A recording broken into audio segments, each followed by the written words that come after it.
she wasn't there when this happened. She doesn't know anything about the DNA, but they started their case in chief with Jan. It's the prosecution's star witness. This is the reason why the jurors are here, is because this woman is, and the police department and the prosecutors are here to try to find the person responsible for this murder. This is a story that every mother, every family member just never wants to hear. And this is how you have to start these cold case trials. The jurors are going to hear and see outdated photos, people that seem like from a faraway time.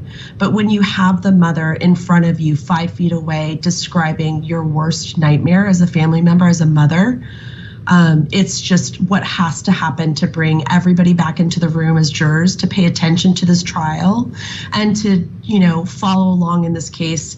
And to listen to the evidence. It's always difficult to even comment on these types of trials. You guys do it all day long, but we know how critical this testimony is for the prosecution side, because this is what makes the story real. And this is what makes the jurors' job and their role extremely real for all of them in that moment. And I'm sure you could hear a pin drop in the courtroom when that woman was testifying. Yeah, no doubt. And it makes the job difficult for the defense as well. We talked a little bit before the break about, cross-examining a witness like this. But I want to ask you, because there is DNA in the case. So as a defense attorney, you look at this and you right away, you've got a difficult case. But this crime scene provides you with, and we talked about this, maybe a little bit of a different narrative, the way it was sort of situated, this idea that her picture, Jan's picture, was taken out of a frame and the head ripped off. All that gives them the ability, and when I say them, the defense, the ability to create a narrative that maybe,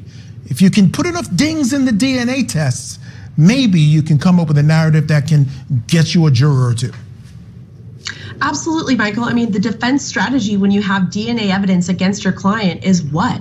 It's literally going to be, well, maybe it wasn't him. And I'm not trying to be flippant. That's actually a strategy as a defense attorney. You have to point to all sorts of other different motives. We see this done artfully all day on court TV. Sometimes we have really great defense attorneys, and then we see this inartfully sometimes where people are just really, defense attorneys are really reaching for anybody, a homeless person, a homeless encampment, nearby the house. It could be anyone.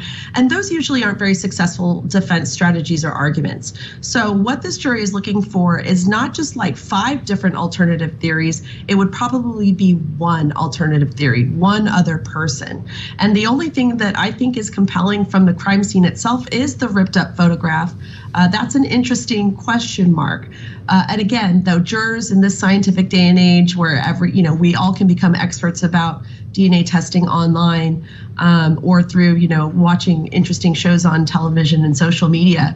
I think it's going to be a tough hurdle to overcome, but that's the defense's job. They've got to try to find something beyond a reasonable doubt. I do think or to find reasonable doubt. It is going to be important for the prosecution to show as much as they can on top of that DNA, because with the amount of time that has passed, I think there are some jurors who question whether or not everything was handled well during that time period. We've seen sometimes the headlines where DNA wasn't properly stored and there were issues with the database. So I think important for them to make sure they have as many things, like you said, Holly, as possible. Yeah, that DNA, that story that attaches to it, it all has to make sense. So that's something they have to contend with for sure.